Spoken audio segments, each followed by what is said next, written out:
Hey there, my name is Gregan, and I'm going to be trying out Zen's controls for 30 days. But who is Zen, and why am I copying his controls? Well, first up, let's talk about Zen. Zen is a young French prodigy who's just turned 16 today when I've recorded this, and he's going to be allowed to play in RLCS from the Spring Split for Team Vitality. Reason why he had to turn 16 was because he was playing underage and qualified for RLCS, and so he had a 1-year ban, similar to other prodigies like Seiko and Atomic. While Zen has been banned, he's been partaking in 1v1 show matches, in tournaments where he's been allowed to play, and has already shown that he's at that world-class level and is being considered one of the best in the world before he's ever played a game in RLCS. But what makes Zen so good? Well, his mechanics, speed, and recovery are some of the best in the world right now. A lot of people look at his gameplay and ask the question, why does he look different? What is different about Zen? He seems to move differently to any other player, and a lot of people are putting that down to his controls. But what's so different about Zen's controls? Well, he uniquely has a directional air roll bound to a trigger,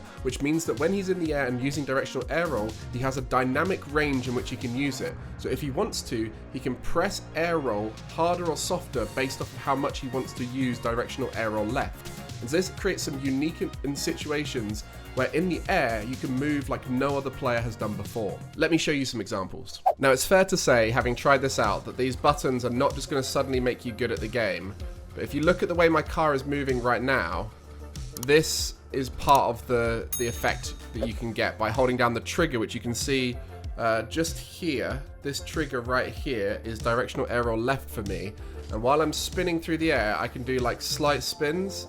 You can do like very unique movements that you couldn't do otherwise. You could do them by pressing air roll, right? Like this is me just pressing normal air roll and twisting slowly, but it's a very unique. So you can do like the classic air roll right and air roll left movements, but with a trigger, which is quite unique.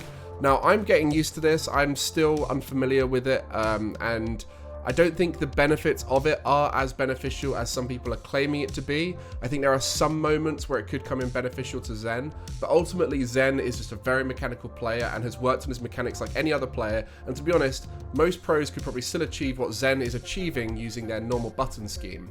But for me, I wanted to try this out to see if I could find any unique ways in which it's useful that maybe Zen has started to master. And anyway, I wanted to add directional air roll left into my button scheme anyway, so why not try it on the trigger? So why would you copy Zen's controls? Well, for me, the big factor is that I wanted to add directional air roll left in. Actually, like 3 days before this whole thing came out, I'd added directional air roll left to my circle button, and I was like, I don't really use it, it's kind of out the way. And then when I saw this whole trigger thing, I was like, well, I kind of can reach that anyway. It means I have to change my grip on the controller, and I have to learn to not use reverse and all this kind of stuff. But it made sense for me anyway, because I want to start moving like how Astral does, where he uses both directional air roll left and right. Interestingly, I don't think Zen has both directional air roll right and left, so he's still like any other player who's got one directional air roll bound.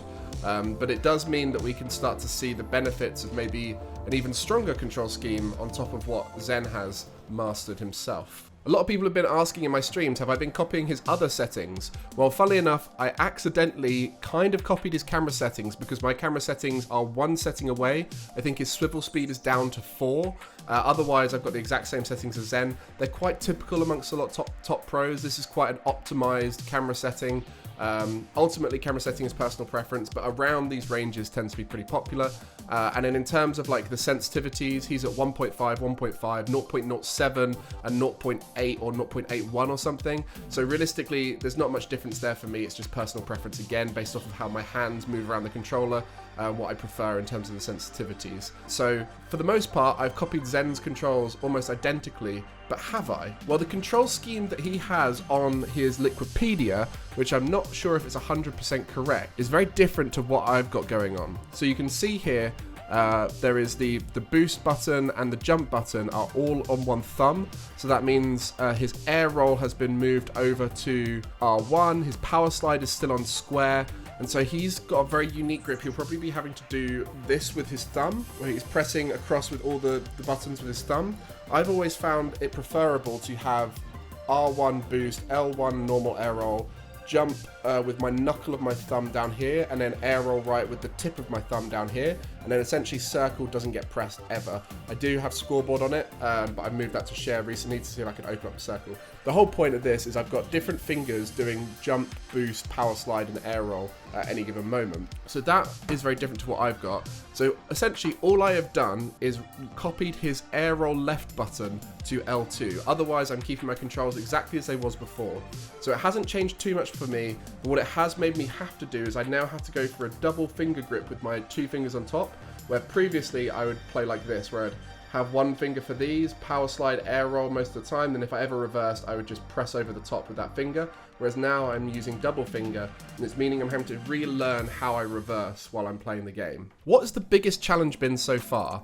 Well, for me, it's been the new grip. It feels very uncomfortable to have the new grip whilst I'm streaming, and as I start to lose focus, I find that I press reverse as part of a bad habit that I think every player does as they try and read the play. You know, you're driving around nice and fast, and then you need to slam the brakes to kind of readjust where you're going because your read of the game isn't as good. And that means that I sometimes will jump and have a little bit of turn already from the pressing of the brake as I'm going into the air. Another situation where it is very applicable is whilst you're doing half flips, I used to half flip like this, which now doesn't work. So I have to half flip differently, essentially reversing and then doing the half flip, but letting go of the reverse as soon as I jump. So a lot of what I'm learning at this first stage is learning how to reverse the correct way as to not press it when I don't need to press it, like for example when you're in the air. A lot of people have been coming into my stream and asking, should I do this? Should I change my settings to what Zen has? Well, if you're interested in trying out a new control scheme, I think this is the one to go for. This is the most innovative and new one in terms of having a directional air roll on a trigger.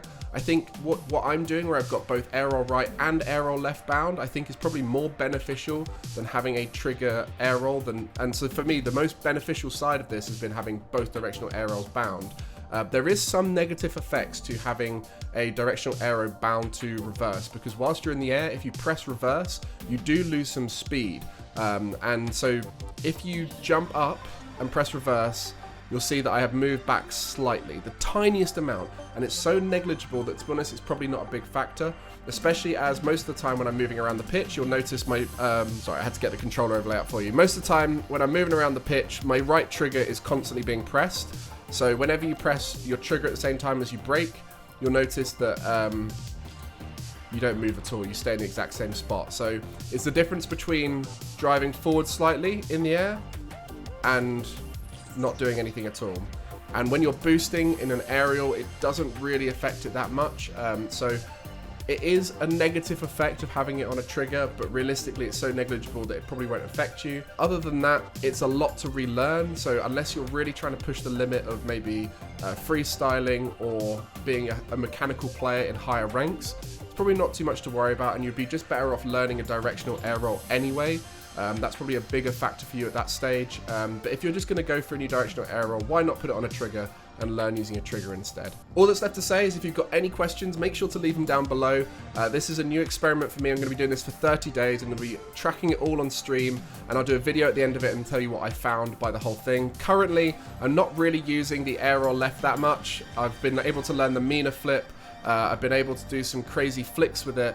Otherwise, for the most part, I am just... There you go, that's the crazy flick right there. Still learning. For the most part, I'm learning to not use it whilst in the air to get better habits around my trigger discipline for reverse, because I'm making more mistakes than I'm making gains from it. But as we get along, I'll start to use air roll left, air roll right, normal air roll, and the dynamic nature of the air roll left I'll try and utilize whilst in the air, and we'll see what effects we can get from that. And at the end of this 30 days, hopefully, we'll have some clips for you to show you exactly why you should be changing it to. Leave a like if you're enjoying this idea, and come along to the stream, say hello. If you come from the YouTube, make sure to let me know, and we'll see how this whole process goes.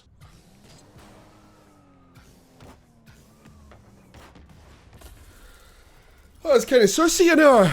I did a bit of every air roll there, I think. I had a bit of air roll left, normal air roll, and air roll right. I mean, it's alright, isn't it? It's alright.